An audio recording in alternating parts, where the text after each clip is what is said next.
What's going on, everyone? Coming at you with some gameplay for OP02 between Kinemon and Smoker, and the Wano deck I think is going to be really strong in OP02.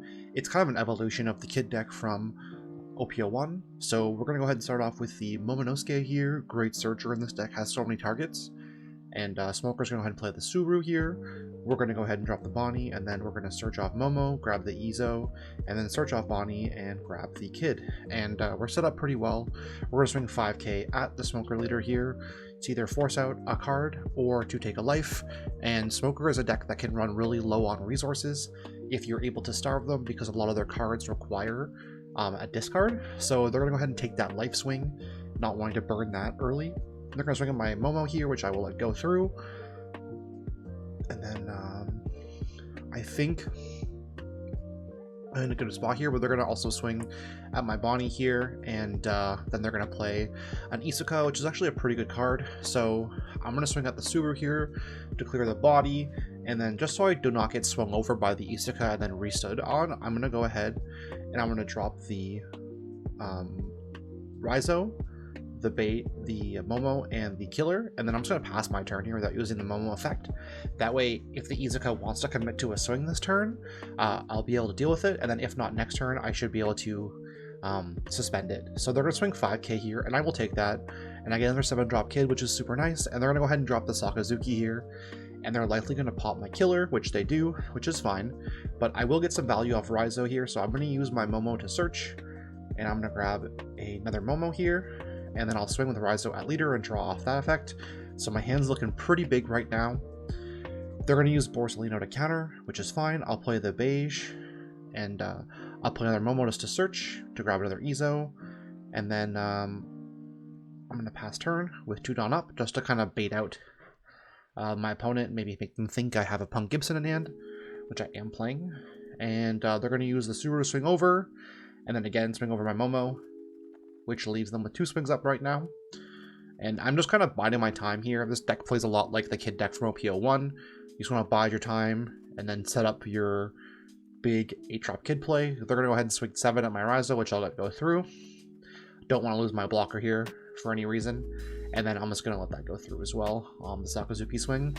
And then they'll play a Borsalino, leave 2 down up here. So I have 9 Dawn available, so I'm going to activate the effect to play a Kiku, and then I'm going to go ahead and drop a 7-drop Kid. They're going to go ahead and use the Impact Wave to protect and pop my Kiku, which does kind of suck, so I probably should have swung before I played. That's a misplay from me. I should have swung with the Kinemon first, and but I would have lost my blocker, so I think it's a bit better that I did not. They'll drop the Super Rare Kuzan to draw a card, and they'll give -1 cost to my blocker here. And the Super Rare Kuzan's super great in combination with the Secret Rare Kuzan, because if you drop him and he survives for a turn, and then on your 10 Dawn turn you're swinging and then you're dropping your Kuzan, that's an insanely strong play. And so they're going to swing Sakazuki 7 at life, which I will just opt to block here with Izo and Raizo, and then I'm going to use the Capone here to block the 9k swing from Smoker. And now I'm feeling pretty decent here. I'm going to use my Kid to swing at the Sakazuki here to either force out a block or to force out some counter from hand, which they will do. And then we're going to think about dropping the 8-drop Kid. And we're going to activate its effect to play a Kiku. And then at least now they have to commit some swings into my Kid here. And I have, you know, 10k up to 13k of counter in my hand, so 5k counter total in hand, as well as a blocker. So I should be able to have my Kid survive here, unless we get hit with a Kuzan swing into a Secret Rare Kuzan, which would then pop my 8-drop Kid, which is fine. Or they can do a Kuzan swing into a Sakazuki, which also works. Black has a lot of tools to remove the 8-drop Kid, which is one of the downsides of this matchup. So they'll go ahead and they'll pop, and they have you know, 5 characters on board, 2 very powerful 6k 7,000, 6-drop 7,000, as well as other methods. They're gonna go ahead and swing Sakazuki, and thank goodness I draw another Kid off that. I'm feeling pretty good. So I'm gonna go ahead and I'm gonna attach Dawn. I'll swing my Kiku at the Kuzan, I think, and then I'll rest the Borsalino just to ensure that the Borsalino does in fact die and cannot chump block this with a 1k counter. And then if they want to counter this, they'll have to use a 2k counter, and that just feels kind of bad. They could use an impact wave here to kill my Kiku, but again, that wouldn't do too much. I will then swing, I believe, 8,000 at the Sakazuki here. Or at the Borsalino, actually. I think getting rid of Borsalino is probably the move. So I'll go ahead and I will rest the Isuka, and I will swing over at 7. Again, this is a swing that's pretty hard to deal with. But they're going to counter out and protect it, which is a bit unfortunate for me, but they only have 1 card left in hand. So if I can weather this turn, then I'll be able to win the game, no problem, because I'll have no resources to use to counter any of my plays. So they could go all out here and swing at me, which would be fine, but I have a lot of things to protect myself. I also have 2 life left, and they have a total of potentially 4 swings. I also have a blocker, and I have, 10k worth of counter on my leader, or, up to 12k on my kid. So they're gonna swing 9 at my Kiku, and I'm thinking that's a pretty good outcome for me. I don't really care if my Kiku dies at this point because I still have 2 attackers on board, and 7 and 6k are both big bodies. And turning that Sakazuki sideways with only 1 card in hand means that it's likely gonna die. So I don't know about that play there, but they're going to load up their smoker and swing at my leader here, and I will not block that, but I will get a Bonnie, which is pretty unfortunate. My life's been pretty cracked this game so far, so I'm pretty happy about that. And they're going to pass because I think they don't want to lose both of their Sakazukis here. So I'm going to go ahead and I'm going to put 9 on the Sakazuki because I don't want him countering out. I play another 7-drop kid and I play a beige here, and now I have two big blockers as well as a small chump blocker. So as long as I don't block the Isuka with the beige, then we're always feeling pretty good. Again, I am pretty susceptible to a Kobe here, but they're gonna go ahead and they're gonna swing 9 with the Isuka, and I'm not gonna block that, but I get so lucky I get a Pump Gibson here to rest the Sakazuki. I mean, not that it really does matter because I do have a blocker for the Sakazuki swing in the beige, and then I can just protect on the 7-drop, but they're gonna swing 8 at me, and I'll chump block that with beige, and they're gonna pass turn back to me. And now at this point, we're gonna attack the Shigi, I think is the name of the card, and the Isuka, sorry, Isuka is the name of the card, and for 8k, and I don't think there's a way that they can block that because they only have 2 cards in hand, and if they have an impact wave and they lose my Yamato, it's whatever. I don't really care that much about Yamato because I'll be able to clear the Sakazuki as well. So they have no Sakazuki here, really, because they use the impact wave, and it's fine because I'm going to go ahead and I'm going to kill the Sakazuki, and then I accidentally play a Cat Viper. I did not mean to. I meant to play the Bonnie, but I miss on the Bonnie, unfortunately, which feels really bad late in the game. But I have 2 blockers still, so he could load up and I'll lose one of them, but now I'm in a position where the turn after I can just drop an 8-drop kid. But they're gonna go ahead and play Monkey D. Garp, which I guess can get rid of nothing right now. I mean, he can probably lower my Bonnie, but he's gonna swing huge at me here, and at this point I kind of just have to sacrifice one of my 7-drop kids here, unfortunately. So that's okay, he's gone, but I do have an 8-drop kid in hand, and I pick up another dead card, unfortunately. So I'm gonna use Bonnie effect here, and I'm gonna grab a Pump Gibson, which means I don't really have to go for the Bonnie, I mean the kid, and I'm gonna rest the Garp and then swing over it, and then I'm gonna go ahead and swing 8k or 9k maybe at Smoker. I think 8k is fine. So we're gonna swing 7 with the Yamato first, and then we'll swing 8 with the 7-drop kid, and then I'm gonna make sure that I leave 2 drawn up. But he does hit the impact wave to pop one of my Nekomanushis, which I think he should have popped Bonnie, but it's whatever. He probably just wanted to get another attacker off board. I swing 8 at 5, and then he's got 1 life left, and I have a guaranteed blocker here.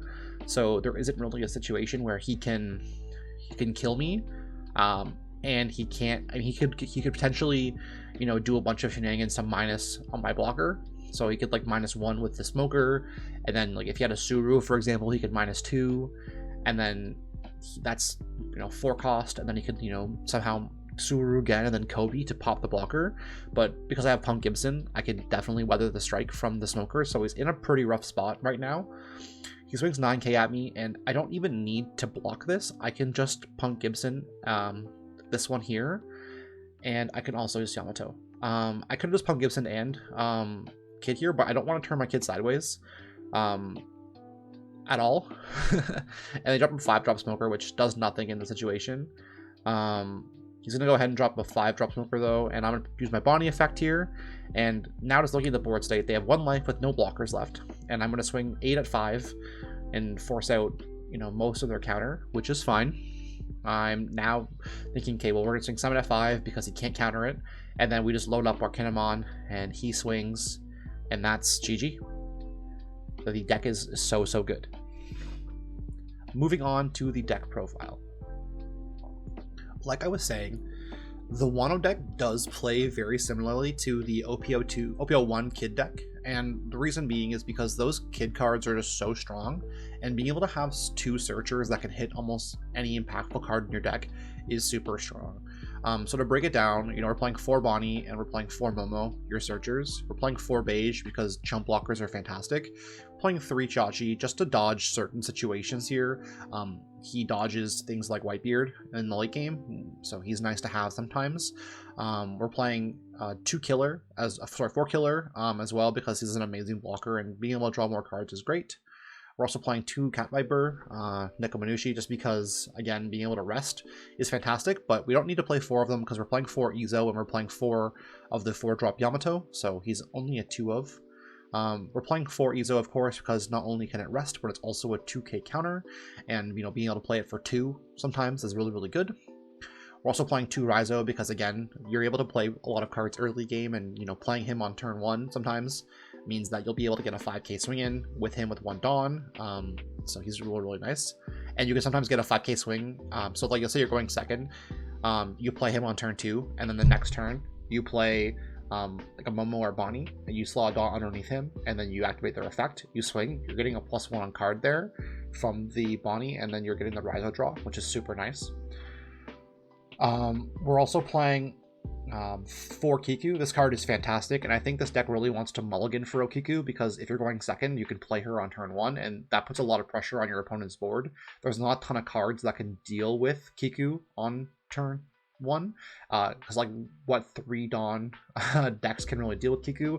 I think Black's the only one that can do with Kobe. I don't know of any other deck that can really handle Kiku, except for maybe the Mirror matchup, because they can drop the 4-drop Yamato and swing over it. But then again, you're swinging 6 on 5, and if you have a 2k counter in hand, you can protect the Okiku. So it's really hard to deal with that 1-turn Okiku, so definitely want to mulligan for that card in this deck. We're all playing 2 of the Secret Rare Yamatos because you can play it on turn 2 if you're going second, and having this out at 4 is really good, and it forces your opponent to deal with it. If they do not deal with it, then it is just going to punish them so hard early game and give you a lot of card advantage. We're playing 4 of the 4-drop 6k Yamato because playing this for 3 with the Kinemon effect is amazing, and being able to rest 6 or less is insane for 3 cost, and it's a 6k body. It has no counter, but it's just so good. We're playing 4 Apu because Apu is literally just going to be a counter in hand, and there are some situations where you would like to rest your opponent's Dawn, I guess, in certain matchups that play a lot of like counter cards, or in the mirror matchup it can be good. We're playing 1 Basil Hawkins because situationally he's very good against decks like Blue, who have a lot of characters that they want to rest, or characters that are suspended. So if you're playing against like Law, for example, or you're playing against like Sanji, they'll have a lot of vanillas that are turned sideways. We're playing 3 7-cost Kid. This card is fantastic. I slept on this card a lot. I thought it was kind of crap, but I think it's amazing. It is so good. It can be aggressive, it can be defensive, and it only requires 1 Dawn. So once you get him out, if they can't deal with him, then he is there to stay. We're playing 1 Kosuke Odin. This card is very good, but I think in this format, it's not super impactful. The problem with playing more of him is that he's an 8-drop and doesn't do anything immediately. And if he's dealt with, yes, he can play an Izo from deck or a Kiku from deck or whatever card you want to play from deck.